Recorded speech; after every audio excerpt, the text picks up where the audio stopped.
Bonjour, merci d'être avec nous pour ce coup de projecteur sur la production avicole, l'évolution du métier d'éleveur de volailles, les systèmes de production, l'organisation du travail ou encore les nouvelles compétences à acquérir sont des sujets centraux pour l'avenir de la filière. Le SPAS et la Chambre d'agriculture de Bretagne ont conçu cet espace, l'espace pour demain, pour réfléchir ensemble à ces enjeux.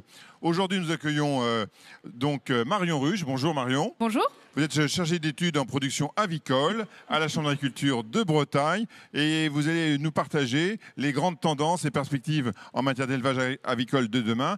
Et vous allez pour cela nous montrer différents exemples d'exploitations agricoles qui ont adapté leur organisation avec des nouveaux outils, des nouvelles façons d'organiser leur gestion du temps et notamment certaines tâches particulièrement pénibles.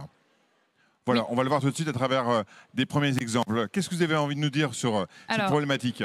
Quand on parle d'attractivité du travail, il faut parler représentation des métiers, accessibilité aux métiers, mais également conditions de travail. Et dans ce cadre-là, je vais vous présenter différentes exploitations qui mettent en place des solutions pour diminuer la pénibilité du lavage. Le lavage, c'est une des tâches qui est considérée comme la plus pénible par les éleveurs en volaille de chair et en poules pondeuses. Et du coup, il existe des solutions pour que cela soit moins pénible, que ce soit plus facile physiquement. Alors déjà, rendez-vous chez Pascal et Serge Loric à Bignan qui nous ont invités en 2018 à voir leurs solutions. Alors eux, ils ont la particularité de travailler en multisite. Et le multisite, ça demande du déplacement de matériel ou d'être équipé pour chaque bâtiment. Eux, ils ont fait le choix d'utiliser un groupe de lavage sur tracteur, ce qui leur permet de l'amener dans les bâtiments sans l'entrer dans le bâtiment, de le brancher sur une arrivée d'eau, généralement au magasin. Et du coup, avec un compresseur, ça va propulser l'eau dans ce dérouleur là de tuyaux et ça va permettre d'avoir une pression suffisante pour le lavage tout en accédant à tout le bâtiment. Donc, ils ont fait aussi le choix d'avoir un sol bétonné. Ils ont fait très attention à l'emplacement et à la pente au niveau des regards afin de faciliter l'évacuation de l'eau, ce qui est également utile. Alors maintenant, rendez-vous chez Julien Brignoux, qui est en production de poulets et de dindes avec ses parents dans le Finistère. Ils ont 4 bâtiments. Et lui, il a fait le choix de mettre des postes fixes de lavage dans les bâtiments, ce qui est possible quand on a des bâtiments qui sont regroupés sur un seul site. Alors, le système est composé de deux pompes d'un débit de 30 litres par minute chacune, qui va injecter de l'eau dans un réseau qui est enterré et qui va arriver sur des arrivées d'eau qui sont directement fixées dans les bâtiments. Donc là, Julien, il fixe tout simplement le dérouleur, enfin les tuyaux au niveau de l'arrivée d'eau dans le bâtiment et il peut travailler avec une pression suffisante dans son bâtiment. Alors, il a fait le choix de mettre 2 postes fixes de lavage par bâtiment, ce qui lui permet de dérouler moins de longueur de tuyau, donc que ça soit moins pénible. Et lui, il aime particulièrement faire cette tâche à 2 personnes parce que c'est plus motivant et c'est plus agréable à faire. Donc c'est mieux à 2. Oui, et puis c'est un dispositif qui peut adapter aussi sur l'aire de lavage extérieur, qui est bien abrité pour le lavage du petit matériel. Alors, ils aiment bien cette solution-là parce qu'il y a peu de matériel à déplacer et que c'est très léger. Alors, c'est un éleveur astucieux. Il a même trouvé une astuce pour laver les seaux sans qu'ils s'envolent sous la pression de l'eau et qui permet aussi de laisser sécher les seaux à l'extérieur. Alors, on va changer de production. On va chez Luc Leblanc à Montertelot.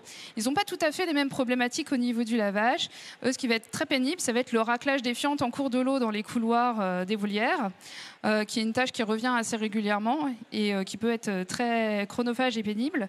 Alors, ils ont testé plein d'outils différents et ils ont fini par opter par un valet de ferme qui permet de pousser la litière de manière assez forte. Donc sans besoin de manipuler à la main. Donc eux, ils ont adapté des petites joues là, que vous voyez sur les côtés, qui sont réglables en largeur et qui permettent de s'adapter aux 2 volières qu'ils ont, qui ont une largeur différente entre 1,50 m et 1,80 m. Donc là, ils poussent les fientes jusqu'au tapis à fientes, ce qui permet d'évacuer les fientes. Alors, ils ont 2 salariés, donc c'est aussi une méthode pour eux d'améliorer les conditions de travail pour fidéliser leurs salariés et que toutes les tâches soient faisables par tout le monde, quelles que soient leurs conditions physiques également. Donc, ils ont mis plein de choses en place dans leur élevage pour améliorer les conditions de travail. Alors, une autre solution commerciale, un peu plus technologique, ça va être le robot de lavage EvoCleaner, qui a été mis à l'épreuve en volière. Donc, avec son bras articulé et son jet directionnel au niveau de la buse, ça peut accéder à tous les recoins de la volière. Donc là, le gros du travail pour l'éleveur, ça va être la programmation en amont du robot, où il va bien falloir qu'il prenne le temps d'être formé et de mettre en place le programme. Et après, le robot, il travaille en autonomie dans le bâtiment. Après, ça reste une solution qui est assez coûteuse. Très bien. Et vous allez nous emmener voir sur la partie matériel exposition différents outils qui également illustrent le matériel que vous souhaitiez présenter, du matériel qui simplifie le travail du quotidien de l'éleveur. Donc, le découvrir notamment avec un premier matériel qui s'appelle le Mexius Count and Control. On va sortir du lavage, on va parler d'autres tâches. Donc on reste en pondeuse tout de même. La Vancomatic a développé un package numérique qui permet de faciliter le tri des œufs. C'est pas une tâche très pénible, mais c'est une tâche qui revient quotidiennement. Et du coup, ça permet vraiment de faciliter cette tâche quotidienne. Donc parmi ce package numérique, on a choisi de présenter deux outils. Alors déjà le Count and Control, qui est en fait une caméra qui compte le nombre d'œufs qui arrivent sur le convoyeur. Et la vitesse du convoyeur va être adaptée en fonction du nombre d'œufs qui arrivent sur le convoyeur. Ça permet d'avoir un flux constant au niveau de la table de tri et du coup de faciliter le travail du salarié ou de l'éleveur qui le fait. Voilà, un comptage automatique des œufs en utilisant la technologie Vision. Et ça assure donc un comptage précis, comme vous l'avez évoqué. C'est proposé par la société Vancomatic Group. Autre nouveauté également proposée par Mexius, c'est le Mexius Detect. C'est juste en bout de tapis. C'est ça. C'est la petite grille qui est là, qui paye pas de mine, mais qui est très utile puisque ça permet de détecter les œufs percés. Et les œufs percés, du coup, le liquide va rentrer en contact avec cette grille. Ça va arrêter directement le convoyeur et la table, et le tapis à œufs. Et l'éleveur va pouvoir enlever les œufs coulants avant de redémarrer en fait son tri d'œufs. Alors pourquoi faire ça? Ça permet d'éviter que la coule salisse le tapis à œufs. Ça permet d'éviter qu'il y ait d'autres œufs qui soient salis par ce biais et des travaux de nettoyage par l'éleveur sur le tapis à œufs.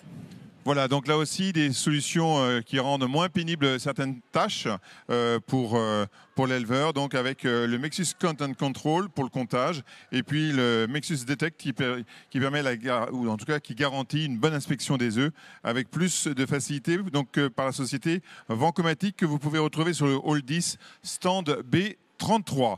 Autre matériel que vous souhaitiez présenter, Marion, c'est le multi-avic pour le paillage notamment. Oui, alors en volaille de chair, on a beaucoup de travail qui est lié à la gestion de la litière, qui est vraiment quelque chose de très important, notamment au niveau de l'état des pattes des volailles. Et ça demande à l'éleveur régulièrement de rajouter de la litière, ce qui peut être relativement pénible ou engendrer du port de charge. Donc dans ce cadre-là, ECS 49 a développé un porte-outil thermique, donc, qui permet d'éviter que l'éleveur porte ou à leur pouce. Et du coup, dans cette trémie, on peut mettre du granulé ou alors de la paille broyée afin de rajouter de la litière en cours de l'eau. Donc ça sort par cette petite trappe-là. Et on peut diriger en fait le jet en fonction de l'endroit où il y a besoin de repailler. Alors c'est un porte-outil comme j'ai dit, donc c'est un peu multifonction. On peut également mettre de l'aliment ici et ajouter du papier de démarrage sur cette petite barre noire là qui permet de dérouler le papier et l'aliment avant le démarrage des poussins. Et on peut aussi adapter, là je n'ai pas là les outils, mais une petite brossette pour balayer le sol après le curage, ou alors encore des griffes pour remuer la litière en cours de l'eau. Donc voilà, il y a plein de possibilités en fait avec ce type d'outil-là. Merci Marion pour à la fois la présentation de ces différentes exploitations qui également se sont on va dire, qui se sont en tout cas améliorés sur le plan technologique, qui ont innové pour apporter des simplifications dans les tâches, notamment le lavage et le raclage, et puis également pour la présentation des matériels que vous avez fait il y a quelques instants, du matériel qui notamment est salué par le SPACE à travers des InnoSpace. Merci encore, bienvenue à vous tous si vous nous rejoignez sur l'Espace pour demain, et à très vite pour un nouveau rendez-vous sur l'Espace pour demain, pour un nouveau zoom sur les filières avicoles, également bovines, porcines, sur le thème Génération élevage, inventons demain.